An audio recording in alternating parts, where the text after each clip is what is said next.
Bueno, ese es un video tutorial de la hora 2 orientado a objetos de la clase programación orientada a objetos. Bueno, yo soy Miguel Ángel Hernández Madrigal y le expondré este tema que es orientación a objetos. Bueno, es fundamental que comprendamos todo lo relacionado a la orientación a objetos para que el proceso de realización específicamente sea fundamentado bien. Bueno, la orientación es tan importante para el diseño del software que el OMG, Grupo de Migración de Objetos, una corporación no lucrativa que establece las normas para el desarrollo orientado, predice que los ingresos sucedidos por el software orientado a objetos será de $3 millones en los siguientes 3 a 5 años, que eso es algo muy bueno, que va a dejar ganancias de millones en el futuro, en lo que va de 3 a 5 años. O sea que eso que estamos haciendo, la programación de objetos, es muy importante que lo fundamentemos bien para así poder lograr el éxito al cual está predilecto, como así lo establece la OMG. La orientación a objetos ha tomado por asalto y en forma legítima al mundo del software como medio para la generación de programa. Tiene varias ventajas. Fomenta una tecnología basada en componentes para el desarrollo de software, de manera que primero se genera un sistema mediante un conjunto de objetos, luego podrá ampliar el sistema agregándole funcionalidad a los componentes que ya había generado o generando nuevos componentes. O sea que esto nos dice que nosotros podemos generar un componente, agregarle o crear nuevos con el mismo y así sucesivamente. Bueno, objetos por doquier. Pues esto se refiere a los objetos concretos y virtuales. Están pues a nuestro alrededor, es nuestro medio ambiente, es el mundo en el que vivimos, que es donde están esos objetos de los cuales tomamos para así convertirnos en software.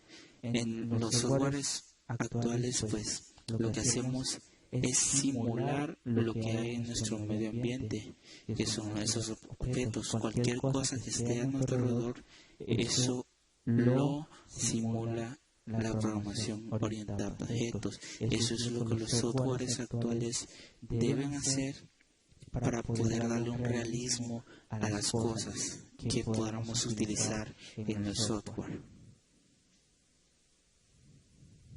Bueno, para esto igual debemos pues definir qué es objeto. Y pues una definición que aquí tengo es: un objeto es la instancia de una clase o categoría. Uno cuenta con una estructura, es decir, atributos, propiedades, que son también llamadas así, propiedades, y acciones. Los atributos y las acciones lo que forman son las características o rasgos de un objeto, y las acciones pues son todas las actividades que el objeto es capaz de realizar, y los atributos y acciones pues, como ya lo he dicho, es el conjunto de características y rasgos que tiene el objeto. En el mundo de la notación de objetos, una clase tiene otro propósito además de la categorización. En verdad es una plantilla para fabricar objetos. O sea que nosotros tomamos un modelo para poder así duplicarlo muchas veces para así lograr más objetos. Aquí hay un ejemplo claro. Un ejemplo sería la lavadora. Una lavadora, pues las propiedades que tiene o atributos serían marca, modelo, número de serie, capacidad. Y las acciones serían agregar ropa, agregar detergente y sacar la ropa. Esto son los atributos y las acciones de la clase lavadora. Y esta, como vemos aquí, es un diagrama UML, en el cual está representado pues nuestro ejemplo de los atributos y acciones de la clase lavadora. Bueno, cuanto mayores acciones y atributos somos de los atributos que estamos modelando, mayor será la similitud con el mundo real. Ven aquí, vemos la lavadora, la cual, si se fijan, hemos agregado más atributos. En la anterior, en el diagrama UML, llegaba a esta capacidad, pero agregándole más especificaciones, que serían aquí los atributos, sería volumen de tambor, cronómetro interno, trampa, motor, velocidad del motor. Al agregar esto estamos especificando más a detalle y dándole más realismo a la simulación del objeto real. También acá solo llegaba hasta sacar ropa en lo que eran las acciones, pero le agregamos agregar blanqueador, cronometrar remoto, cronómetro de lavado, cronómetro enjuague y cronometrar centrifugado. Y bueno, ese era el ejemplo que tenemos en el diagrama UML, que significa lenguaje modelado unificado, que pues esto influye en todo lo que permite generar modelos de objetos. Es una buena similitud. Antes de irnos a programar, aquí ponemos todas las características para que podamos hacer pues nuestros objetos, darle a la clase los atributos y las acciones lo más detallado posible para poderlo así volverlo lo más real posible. Y bueno, y para poder hacer una programación a objetos debemos aprender algunos conceptos, y estos conceptos pues tenemos que considerarlos. ¿Por qué? Porque dichos aspectos se conocen como otros aspectos importantes de la adaptación a objetos son igual: abstracción, herencia, polimorfismo, encapsulamiento o encapsulación. Estos cuatro conceptos los explicaré más adelante a detalle uno por uno. También envío de mensajes las asociaciones y la integración. Estos también son muy importantes y todos van unidos uno del otro, porque si no existe uno, el otro no podrá funcionar bien. Y bueno, el primer concepto se llama abstracción. Se refiere a quitar propiedades y acciones de un objeto para dejarlo solo aquellas que sean necesarias. O sea que si nosotros tenemos un objeto, una clase, pues lo que haremos será depurarlo, por decirlo así, depurarlo poco a poco para que así alcance el nivel en que ya no necesita nada más, que ni le falta ni le sobra. ¿Por qué? Porque así podremos darle un buen detalle y así podemos verlo, como he dicho antes, más realmente posible. Y bueno, el otro concepto es herencia. Pues, ¿qué es la herencia en un objeto? Pues bueno, un objeto es una instancia que pertenece a una clase. Pues un objeto pertenece a una clase. Esa idea tiene una consecuencia importante. ¿Cuál es esa consecuencia? Pues como instancia de una clase, un objeto tiene tantas características de la clase de la que proviene. O sea, que si un objeto salió de una clase determinada, ese objeto se va a parecer a la clase de la cual salió. O sea, eso es algo como le conoce herencia. o sea, que le deja algo que lo caracteriza, de esa clase. No importa qué atributos y acciones decide usar en la clase, cada objeto de la clase heredará dichos atributos y operaciones.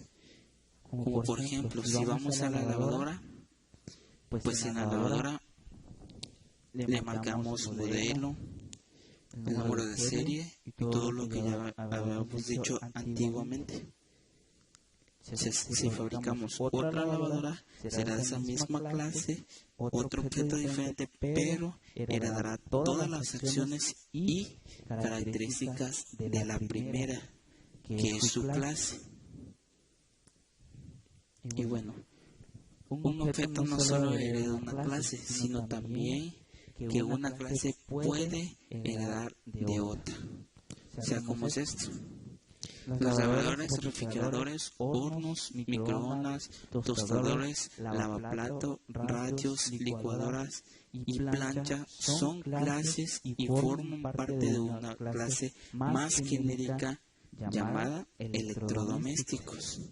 O sea que todos estos objetos que son clases también derivan de otra clase más grande, que es desde ahí salen todos los que ya he mencionado. Por ejemplo, los electrodomésticos cuentan con los atributos interruptor, cable electrón y las operaciones encendido y apagado. Bueno, aquí está el ejemplo. El electrodoméstico, como lo vemos, está en la parte de arriba, que es la clase madre, puedo decirle padre, perdón, o si no la superclase, que es de donde se deriva todo lo que está abajo, que como vemos es lavadora, un refrigerador y un microondas, las cuales son tres clases. También, aunque sean clases, derivan de otra clase más grande. Siempre así será. Estas son subclases y esta es superclase, de las cuales derivan esas tres. Y así podremos irnos hacia abajo, de las cuales derivarían otros tipos de microondas, otros tipos de refri y de lavadoras, pero obtendrían las mismas características y operaciones de su antecesor, que serían estas tres clases. Por ejemplo, la clase de electrodomésticos es una subclase de artículos de hogar. Ese sería otro ejemplo, aunque la subclase de hogar es electrodomésticos, pues de todas maneras sale de otra clase y tiene subclases, como aquí lo vemos. Pues otra subclase de artículos de hogar podrá ser mobiliario, que tendría también sus propiedades de clase, como aquí lo vemos. Aquí está artículos de hogar y acá se encuentran electrodomésticos. Y también artículos de hogar pertenecen mobiliario. Artículos electrónicos, pues ya vimos en el ejemplo pasado que hay muchos componentes que derivan de esta misma, pero que esta deriva de artículos de hogar, y que también en artículos de hogar derivan otras. Y otro ejemplo sería mobiliario, que también derivó de artículos de hogar. Bueno, el siguiente término es polimorfismo. ¿Qué es esto?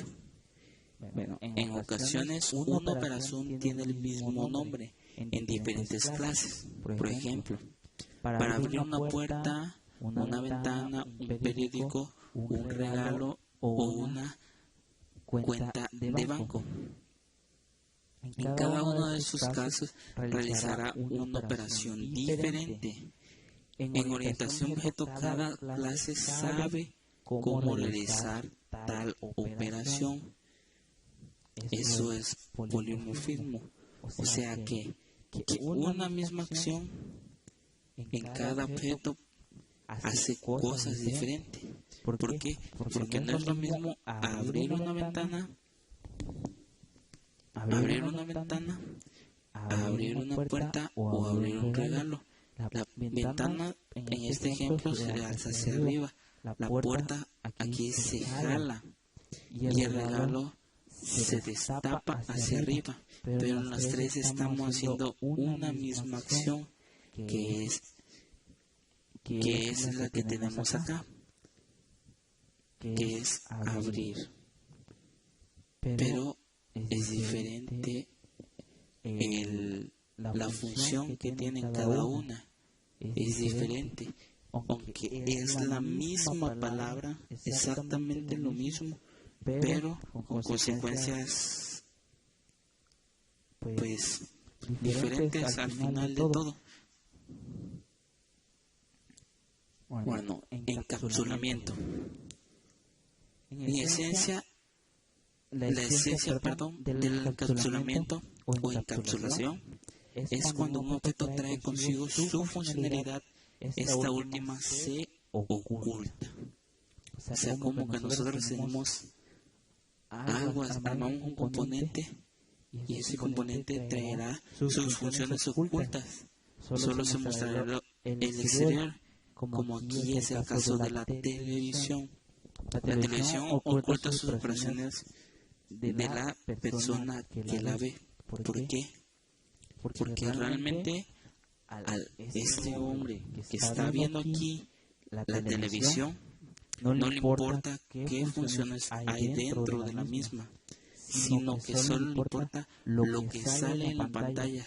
Eso es lo único que le importa a él. Por eso es que no se muestra los circuitos a los cuales trae integrado para que así pueda verlos, sino que solamente lo que hace uno como programador es satisfacer la necesidad de el hombre. ¿Cómo? Pues haciendo todo eso, que al final salga a la pantalla la imagen, y pues a nadie le importará, a ninguna persona le importará si se ve el circuito, si se ve lo que trae atrás. No le importa, a él solo le importa ver la imagen en la televisión. Por eso es que se oculta, porque no tiene chiste. A eso se le llama encapsulamiento. O sea que algo lo agarras y como que lo tapas para que no se vea. Igual le dan una imagen a lo que es la televisión, una forma, ya tiene su forma que todos conocemos. Por eso es que se le llama así encapsulamiento, porque como que se capsula en una caja y a nadie realmente a nadie le importa ningún televidente que se vea. Por eso es que lo encapsulan. En el mundo del software, el encapsulamiento permite reducir el potencial de errores que pudiera ocurrir en un subsistema que consta de objetos. Esto puede unos de otros de diversas formas. Si uno de ellos falla y los especialistas de software tienen que modificarlo en alguna forma, el ocultar sus operaciones de otros objetos significa que tal vez no será necesario modificar los demás objetos. Por ejemplo, en el ejemplo de una computadora, la computadora se compone de varios componentes. Si un componente sea como lo es el procesador, microprocesador, que es su circuito, está integrado, está encapsulado sus funciones. Si ese le pasa algo, lo único que se hace es cambiar esa parte del encapsulado, más no cambiar todo el equipo, solamente el microprocesador, porque no es necesario pues sacar todo lo demás que la tarjeta madre. Por eso es que se encapsula todo. Bueno, el siguiente elemento es envío de mensajes. Un sistema trabaja en conjunto. Eso siempre así pasa. Si el sistema no trabaja en conjunto, no se une para lograr un fin, lo que pasará será que no funcionará y no será un sistema, porque el sistema funciona en conjunto. Esto lo logra mediante el envío de mensajes entre ellos. O sea que hay comunicación. Es como en la vida diaria. Si no hay comunicación, no podrá haber entendimiento entre dos personas o entre varias personas. Un objeto envía a otro mensajes para realizar una operación y el objeto receptor ejecuta la operación. O sea que uno manda y el otro obedece lo que le mandaron. Y bueno, el siguiente término es asociaciones.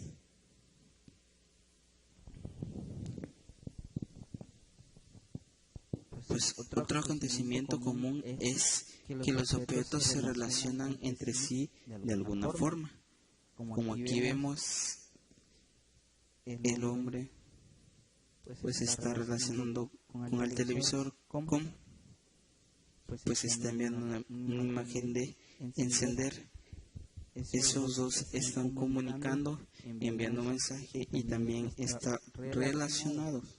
Como aquí lo vemos, en ocasiones un objeto podrá asociarse con otro en más de una forma. Si usted y su colaborador son amigos, ello servirá de ejemplo. ¿Por qué?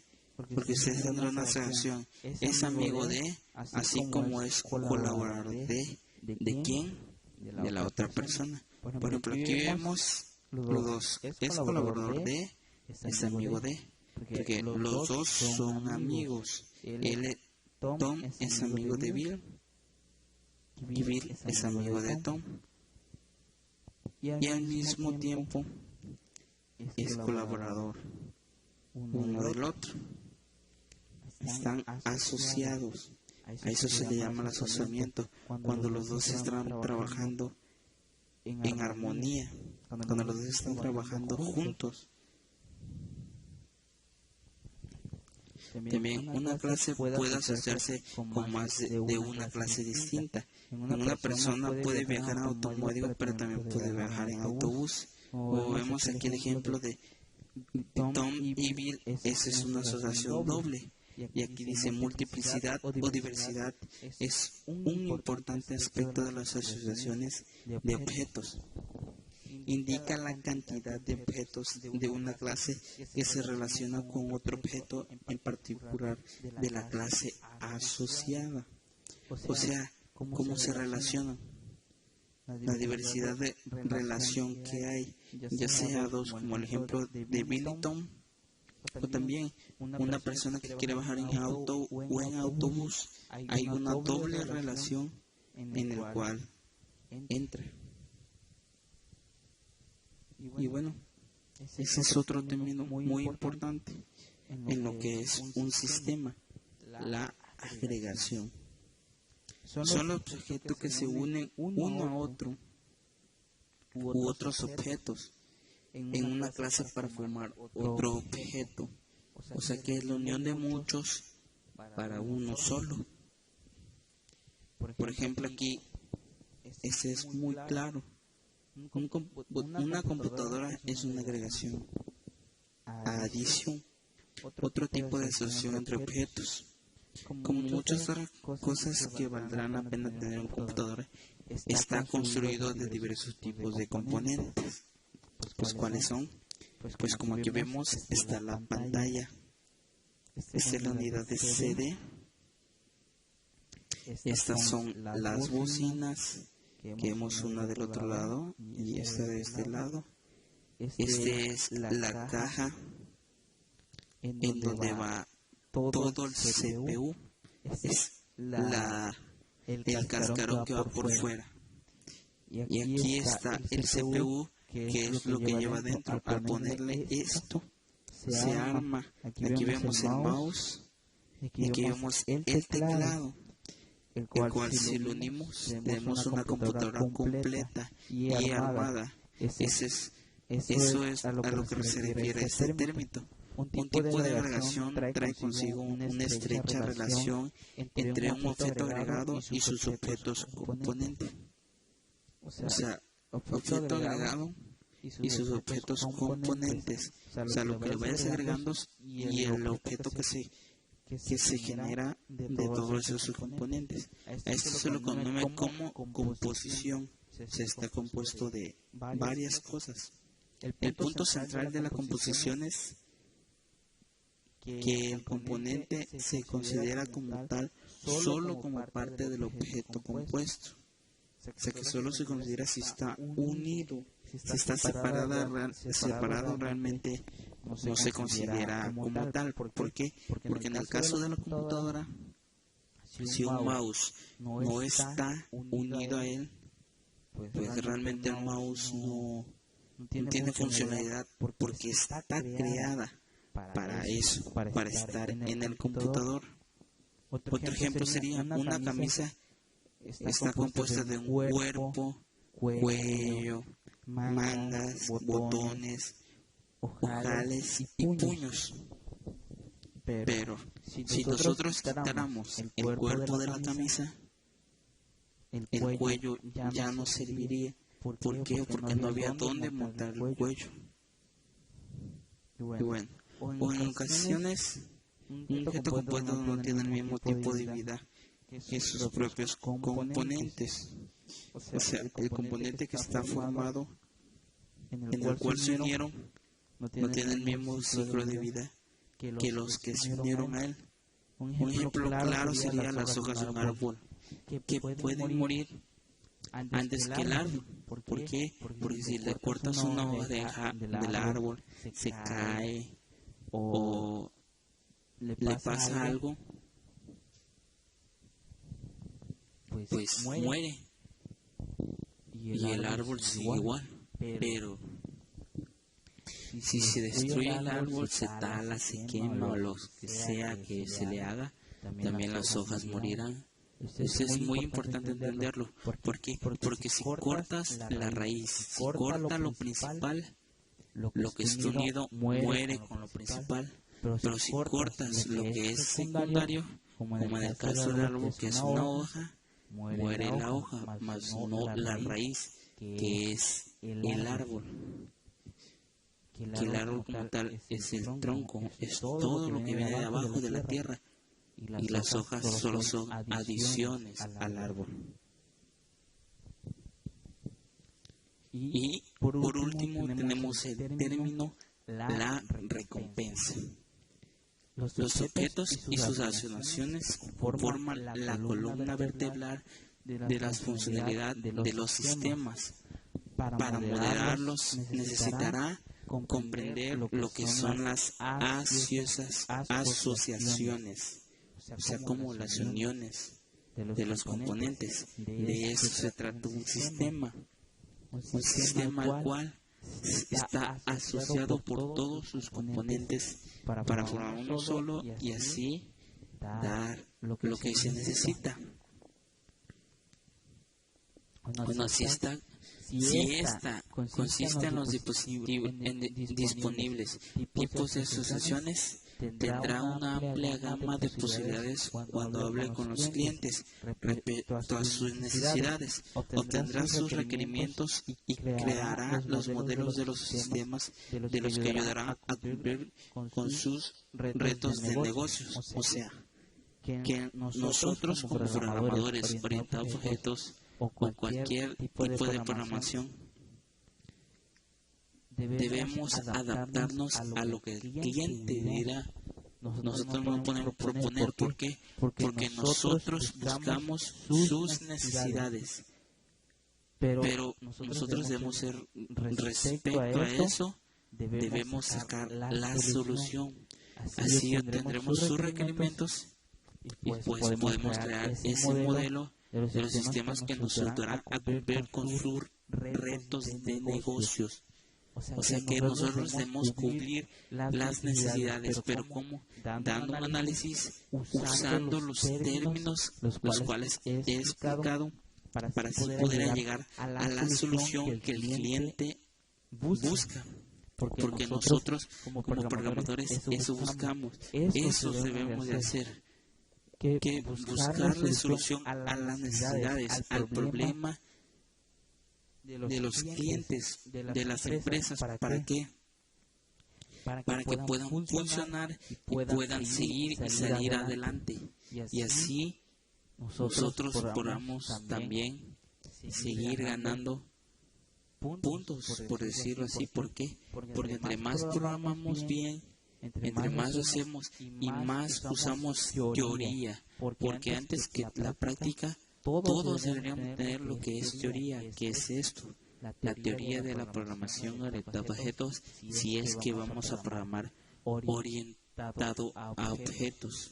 Y no importa, esto es algo que es la base de lo que vamos a hacer, porque las clases es muy importante aprenderlo, porque de las clases deriva todo. De los seres vivos derivan muchas clases. De nosotros como personas derivan muchas clases. Debemos entender eso. ¿Para qué? Para poder hacer lo más real posible la simulación de los programas de nuestro alrededor que buscamos nosotros, pues darle al cliente para que solucione sus problemas. Así podemos ayudar a, pues, con sus necesidades, los retos de negocio que él quiere. Y bueno, esta fue mi presentación en Prezi. Espero que la hayan entendido y que hayan sido de muchos problemas para todos. Yo le repito mi nombre, Miguel Ángel Hernández Madrigal. Este fue el tema hora 2, orientación a objetos. Y les dejo, eso fue de la materia programación orientada a objetos.